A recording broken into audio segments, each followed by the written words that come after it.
theory called role model theory? If not, please wait until the end of my speech, I'll explain. But if yes, still please wait until the end. I want you all to truly listen to my speech. Toastmaster of the day and my fellow Galileans. Once upon a time, there was a cute little 4-year-old girl. That was me. And her dad. One day, her dad scolded her very badly for a small mistake. But to be fair, she didn't even know what her mistake was, because she had only done what someone older than her told her to do. And guess what? That's exactly why he was scolding her. One thing he said at that time stayed with her forever. Whatever you do in life, right or wrong, let it be your own decision. Never follow someone else blindly. And my dear friends, that's exactly how I was raised. I was raised to stand on my own even when the path felt unclear or uncertain. I was taught not to follow any rules just because they exist, but to question them and to follow them only if they align with my own values.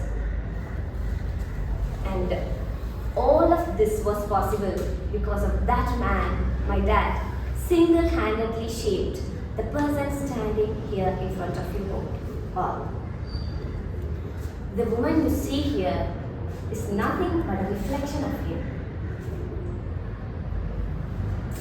Do you know what he often speaks to me? He often tells me,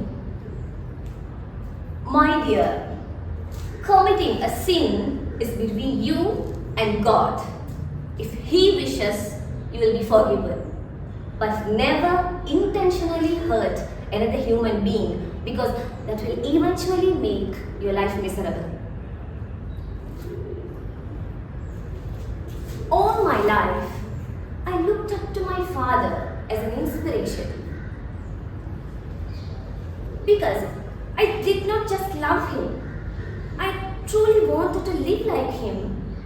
He was just a farmer, but the vision and the wisdom he carried were extraordinary.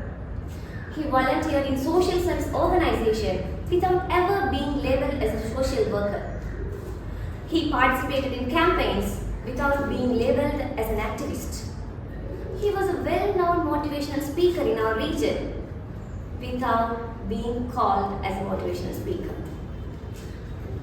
He did so many things so quietly for his own contentment, not for any recognition. And also, he often spoke to me about religion, love, poetry, literature, politics, so many other subjects. And that's how I could learn so much at a very young age. I learned that from him, obviously. I learned that responsibility is not about recognition. It's about showing up even when no one is watching. And that lesson shaped me into a person who values efforts over appearance and purpose over praise. I also learned that patience and faith can coexist with struggle. And that's why I always strive to lead with empathy, because I understand what it means to struggle.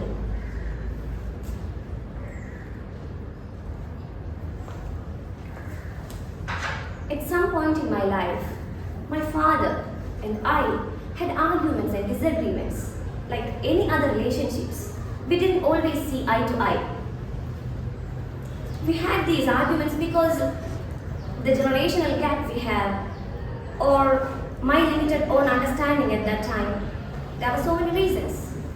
But when I began living on my own, that distance gave me a clarity. In my quiet moments of independence, I started to feel him, understand him, Because having someone to stand behind us, to guide us, even when we never notice, is not something everyone is blessed with. And that's how I got that clarity and I started to love him even more.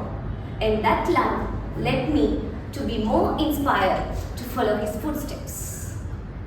And that's why I can always proudly say, I will always be my daddy's little girl. Thank you.